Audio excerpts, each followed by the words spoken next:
I'm so sick, I'll be glad when God brings your wickedness to an end. So now, you guys, you have a judge that reportedly apologized to the White House correspondent suspect. You know, the guy that was able to run past several Secret Service agents through a metal detector with a machine, and only one of them managed to shoot the guy, and the guy survived.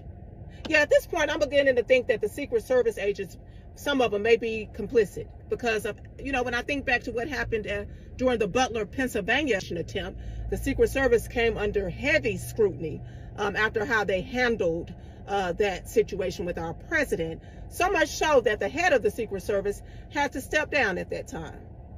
But yeah, now fast forward, this year you have a guy that was able to run past several Secret Service agents that seem to be distracted when a guy with a machine gun comes running past by them through a metal detector.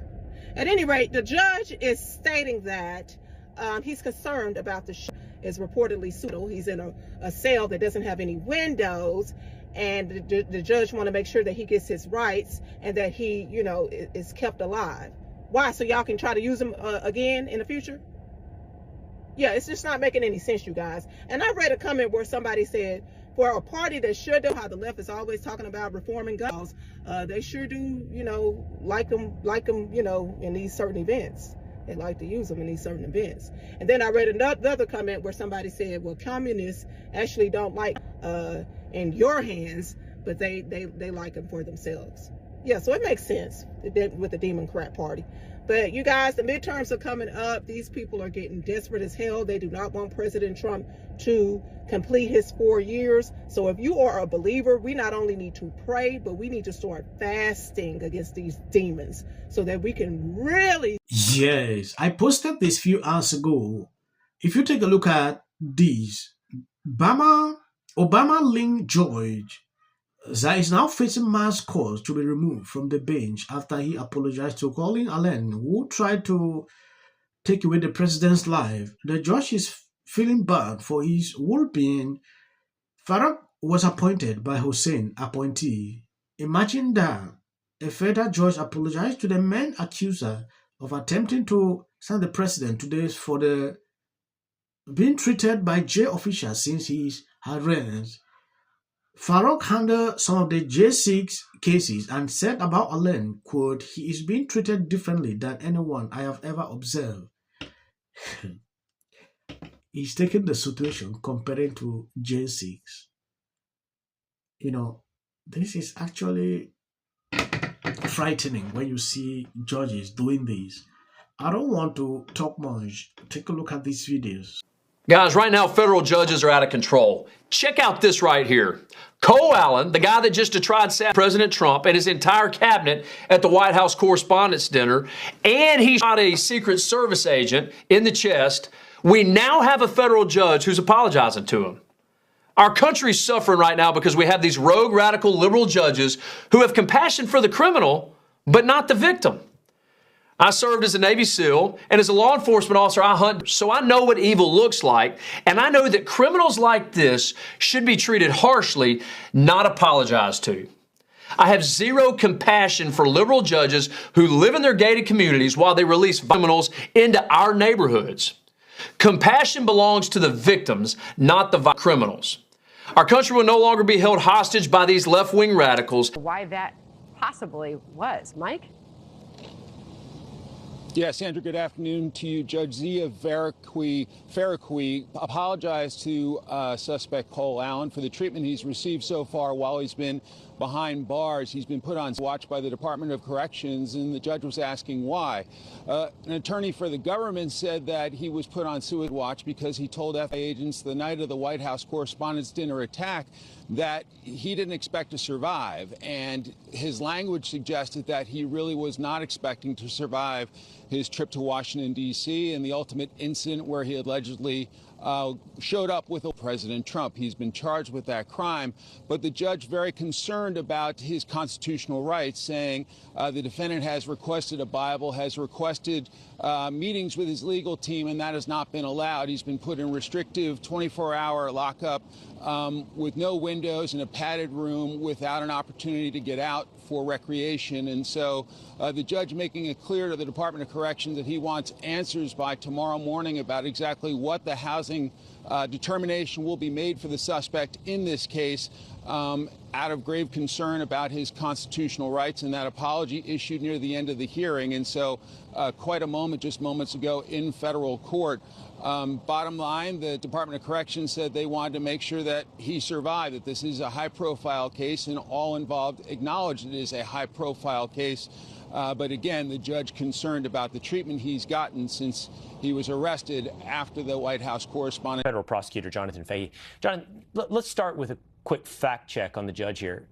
It's my recollection, in fact, that several defendants from January 6th did exist inside of solitary confinement. Well, the judge said they got soft treatment compared to this would-be. That's actually not the history. Yes, a few hours ago, we had a similar situation in front of the White House, and information are still circulating about it. Now, taking a look at what this judge is trying to do here, apologizing to this guy because of the conditions they are putting him, stay in a room with no light, no windows, things like that. He feels like that is inhuman, and people are now questioning he should be removed. Yeah. If you don't know, this man was appointed by, I don't know if it's Obama or, when something happens, you see a lot of people digging down to get more information to what is going on. If you look into this situation, you will feel sad. Like, why is this man remorseful toward someone that tried to take away the president and his officials? Something is wrong somewhere, right? I think we should all be outraged that someone tried to allege the president of the United States and members of his cabinet. This political is going on must be confronted. This divisiveness in this country in terms of politics must be confronted.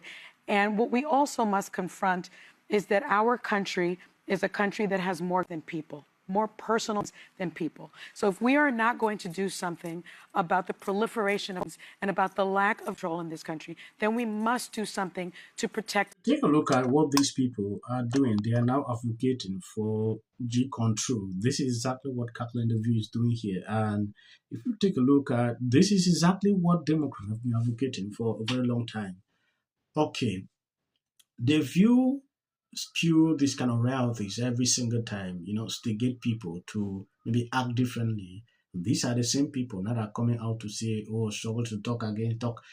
When I look at the hypocrisy, sometimes I feel ashamed because you can't be pretending like you are really morally okay. Then at the same time, you always attack the president every single time. It gets crazy, when I see this kind of hypocrisy. I understand what the judge is struggling to do here, but sometimes bringing in comparison to J6, and this is a total different scenario here.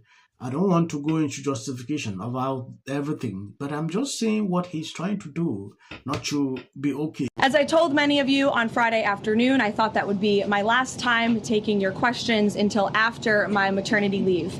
But given the attempted action of the president and, quote, top Trump administration officials as though at the White House Correspondents Association dinner on Saturday evening, I felt it was prudent to be here today to answer your questions and inform the American people about how the administration is responding to yet another attempt on President Trump's life. Is that the so-called White House press secretary, who's a disgrace, she's a stone-cold liar, had the nerve to stand up there and read talking points being critical of statements all taken out of context. In the new Congress, we're going to have to do something about this Supreme decision by this illegitimate. I think I'm going to end here. I don't want to make the video long. I want to appreciate people supporting, sharing out the videos. As of the short clips at the end, that is for the white algorithm. You can always skip.